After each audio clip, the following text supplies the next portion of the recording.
What is your strategy for 2021? My name's Mark Taylor. I'm a Master Chair for Vistage International here in New York City. And I get the opportunity to work with about 100 CEOs and senior executives in this city. I also had the opportunity to co-facilitate the Stanford business program in collaboration with Vistage. And one of the first topics that we talked about was strategy.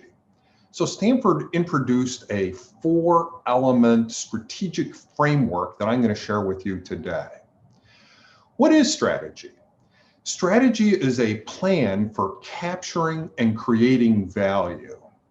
When I asked our CEOs what they thought their strategy was, most of them didn't know and couldn't say it in a sentence so that everyone could understand. So the 4 elements that we learned from Stanford are: 1, what is your goal? And a goal not in terms of like, we want to make this much amount of revenue this year. Your goal in comparison to the marketplace, like we want to be number 1 in our industry. Number 2, what is the scope of your strategy? A scope limits it. So a scope would be that we're going to focus in this specific geography. For example, I only focus on New York City, but maybe you have a national or an international geography. What's the scope for your products, for your customers? 3, what is your competitive advantage?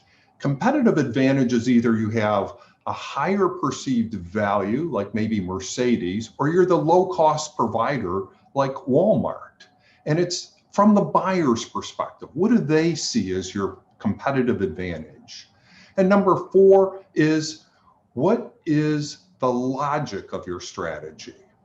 Strategy is a hypothesis. It's something that you make assumptions about. And by sharing your logic, you can pivot your strategy if the assumptions that you've tested aren't working out.